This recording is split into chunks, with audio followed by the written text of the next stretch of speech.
Rocky, Rocky, কি হলো? Rocky, ওঠো, শিগগির শুয়ে পড়ো। শুয়ে পড়বো? হ্যাঁ, তোমার জ্বর হয়েছে, সাংঘাতিক জ্বর, মাথা তুলতে পারছো না, থরথর করে কাঁপছো।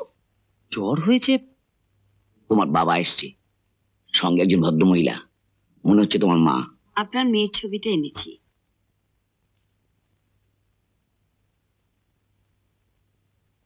দেখি ছবিটা এভাবে ছিনলে কে?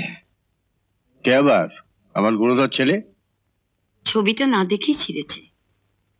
অবশ্য দেখেছিল, কোনো আপত্তি ছিল না। পছন্দ করে ফেলেছে। তা পাত্রটি কে? পাত্রের নাম রকি চৌধুরী।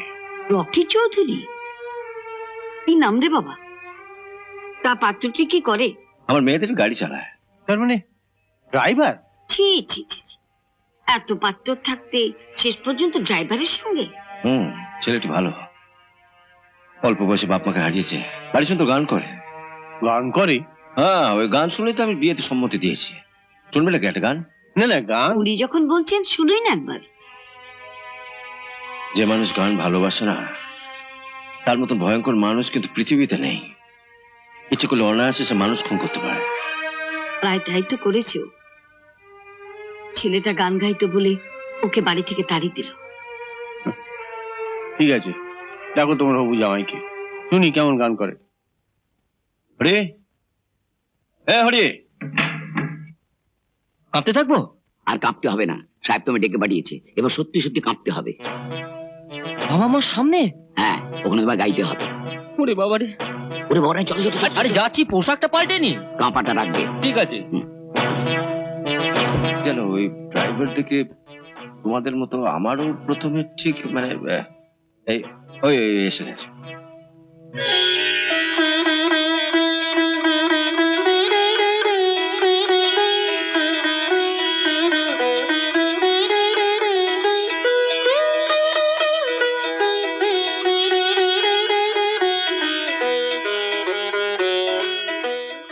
কেমন দেখতে, কেমন?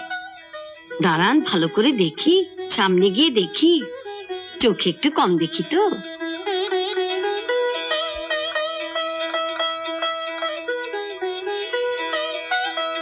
হ্যাঁ বাবা রকি, তোমার বাবা মা মারা গেছেন তো? কবে মারা গেলেন বাবা মা?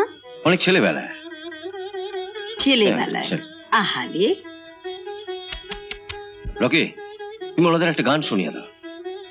হ্যাঁ, গান শোনা। হ্যাঁ, গাও। কে ভালো? তবে ছোট করে।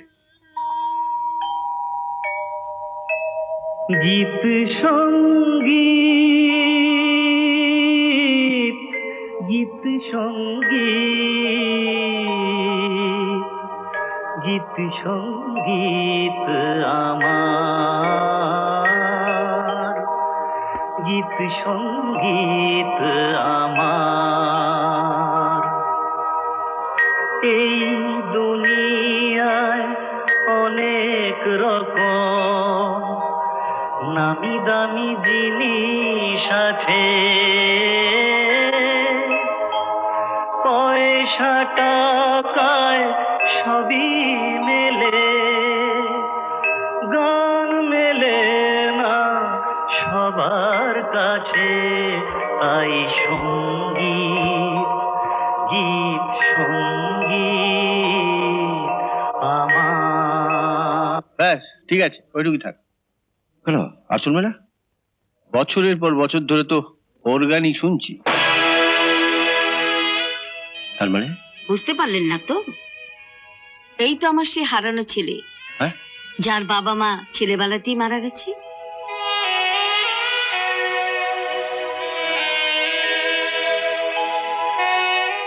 থাক খুব হয়েছে। এত তাড়াতাড়ি বাবা মাকে মেরে ফেললি বাবা।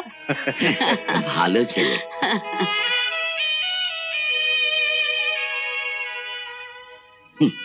আমার এত বয়স হলো, তবু শ্বশুরবাড়ির ঠিকানা খুঁজে পেলাম না, কিন্তু ও ঠিক খুঁজে খুঁজে